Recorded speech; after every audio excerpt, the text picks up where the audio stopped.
Hi friend, come on in. I'm making fresh hot sauce. I like to make fresh hot sauce for my breakfast burritos, but this goes great with any food you like.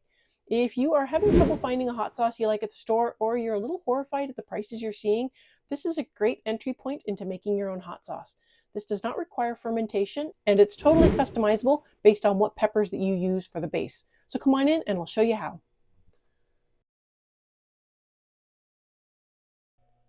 This hot sauce comes together in a pot, pan, skillet, whatever you have that you want to put on the stove, that's fine. It could also come together in the oven on a sheet pan if you wanted to have more of a roasted flavor. I'm going for simple. I'm going to put about 3 to 4 tablespoons of oil in my pan, and I'm going to get going with my onions first. I just turned my pan on, so it's very cold. Something you shouldn't do with stainless steel pans, but whatever, it'll be fine. I just want to soften these up. I don't necessarily need color, but it depends. This is where the customization comes into place. You want to have a more sweet flavor, caramelize your onions. If you just want to have, pepper to shine more, don't caramelize your onion. So the rest of my ingredients, I have some Roma tomatoes. These are the last of my green ones that came out of my garden that ripened just on the counter. That's why some of them are more wrinkled than others. Have you noticed that if you leave the stem on the tomato, it doesn't wrinkle? This one did not have a stem on it, and this one did. This one did not wrinkle, this one did. It's really weird. It's like they dry out faster when they don't have their stem on. I've got some water.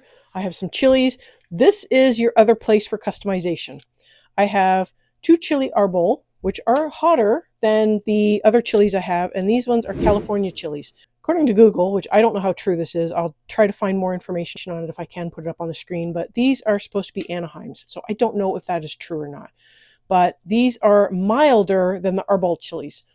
I found, from my personal taste, if I just used the arbol chilies, which it called for about 3 to 4 when I made the recipe the first time.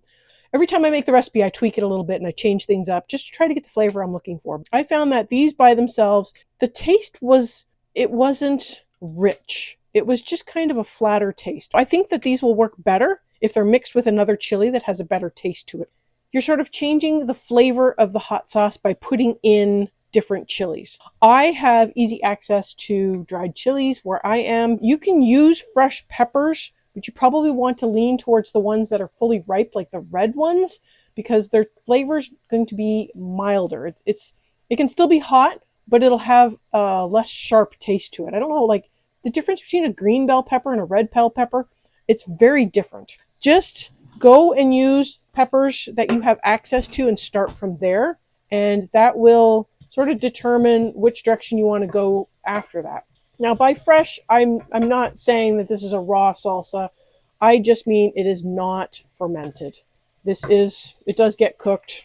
The onions need about 4 to 6 minutes to sort of soften up a little bit. Sometimes it takes a little longer depending on how hot your pan is. Just go by how it looks. But I'm using 1 onion here, just a small onion. Now that my onions have had a chance to soften up a little, I'm going to put in the tomatoes. I did core my tomatoes. I don't know how necessary it is with the Romas because their cores just aren't very big. But I'm putting these in whole. They're going to go in for about 4 to 5 minutes as well. And I kind of want to turn them a little bit and try to get them cooked on all sides. It helps with the flavor. It has been 4 minutes for the tomatoes. I am going to add my whole garlic. I know it looks like a lot, but these are really small cloves. They came from my garden. They did not grow very well, apparently. But you want about 4 to 6 cloves of garlic, depending on how much you like garlic. I'm going to give the garlic about 2 minutes. That gives my tomatoes the full 4 to 6 minutes or whatever. I think this bigger one can use a little bit more time. Some of these other big ones can as well. My garlic has had a chance to soften up, and now I am going to put in 1/4 teaspoon of cumin powder and my chilies. I'm going to get those in there, and I want to just give them about 30 seconds or so in the heat, just to sort of help the spice bloom a little and let these puff up. They should puff up just a little bit. I don't know how much. Every chili is a little bit different, but I do want to get them down on the pan and in the oil, and then give them a flip. Don't burn them. They will taste bitter. And I removed the seeds and the top from them. The seeds can also sometimes cause a bitterness to the sauce. So it just depends on, if you want it to be really hot, you can leave the seeds in, but do be aware if you are sensitive to things that taste very bitter, You may not like the taste of the seeds if they've been pureed into the sauce. So it's just something to be aware of. So this has had a little bit of a chance to heat up. I don't really see them puffing too much. Sometimes they do, sometimes they don't. So don't feel bad. Just give them, about 30 seconds or so in the heat. Now I am going to add a quarter of a cup of water. I'm going to turn the heat off, and I'm also going to add a teaspoon of salt. Don't worry about how much salt you add at the beginning. It is adjusted later on as well. I'm going to get the lid on that and let it sit until it has cooled, and that will also make sure everything has had a chance to finish cooking and the flavors can all infuse. A few moments later. This has had plenty of time to cool down. I want to now transfer everything to a blender. You could probably use a food processor as well if you've got one. You may have to strain out the chunks, so your mileage will vary, depends on how powerful the blender is. This does not have a lot of liquid in it. It is up to you how thick you want your sauce to be. I will add a little bit of water just because I want it to puree well, but I'm going to try to keep the amount of water I add to a minimum because I do want to make sure that it is still a good thickness. I don't want it to be super watery. I'm going to start with just a couple tablespoons. Get that going. And do be careful if you are pureeing or blending anything that is still hot. I allowed this to cool down quite a bit. It's like barely warm to the touch. So it's had plenty of time to cool down, but sometimes hot things will splatter. Just be mindful of that. It's not quite finely pureed yet, but I want to check the thickness and probably the flavor. That's pretty good. It's not too hot.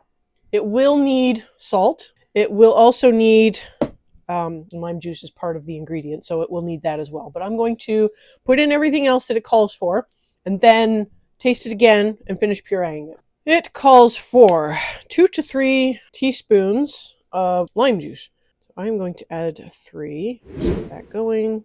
It has been my observation that bottled lime juice does not have a very high acidic content to it. So I do add just a small amount of citric acid, and a little goes a long way, to help bump up the acidity just a little bit. Then I will add a little bit more salt. It did need more salt. This is obviously salt to your preference. Everything is to your preference. So if you want it to be more acidic, add more lime juice or more citric acid. If you want it to be hotter, add hotter peppers. I'm going to puree this again, get this finalized. Okay, that's got good flavor. It is mild. I probably could have put in a couple more arbol chilies if I wanted that to be hotter, which I will probably make a note of and try that next time. It does still need, not much, does need a little bit more salt. I think it needs more acid. I am going to put in just a little bit more of the lime juice and add a little bit more of that, but I am going to add some more of the citric acid to get that acidic component as well. If you don't have citric acid, you can use vinegar. Just be mindful that vinegar does have a sort of flavor to it. Even just white distilled vinegar does have a flavor to it. And then I added a bit more water because I do think that, I don't know if you can see, it's pretty thick. And so I want to thin it down just a little bit. So that's a pretty thick hot sauce for me. Go a little bit more. Give that another blend. See where we're at. Still thick. So I will probably be adding more water to get it to the thickness I want. Salt-wise, oh, yeah, that's good. So the salt is on point now, and I do believe that I finally got the acid on point as well. You want to be able to taste that it's got some acidity to it. It doesn't need to be overwhelming, but you just want a little bit of that in there. I will need to add more liquid to get it to the level of thickness I would like. But other than that, this is pretty much done. I will get this in a bottle or a jar or something and put it in the fridge and allow it to cool down. It will probably thicken up a little bit as it cools. That's just the nature of the beast. This way I can, give it a try with my burrito tomorrow for breakfast. Okay, quick mix. I just want to get that water in there. And then I will clean the lid off because I'm not wasting that. But I don't know if you can see. This is how it looks. This is how the hot sauce looks fresh from the fridge after it's had a chance to cool down overnight. It did not thicken up substantially in the fridge, so I managed to add the right amount of water for the consistency I was personally looking for. Obviously, this is personal preference, so make sure you are getting the thickness you want. This hot sauce actually turned out really nice. It was mild, it had a gentle heat, it paired very nicely with my breakfast burritos. If you have not seen my breakfast burrito recipe, I do have that linked in the show notes as well as in the cards. Make sure you go check that out. I really hope you give this recipe a chance and find ways to modify it to make it your own. It's simple, it's easy. There's so many different peppers out there, dried or fresh, that will totally change the flavor profile to what you are looking for. And it just requires a little bit of time to find the peppers and the right combination. I am constantly playing with this recipe. Every time I make it, it's always different. So I hope you give it a try, and thanks for watching.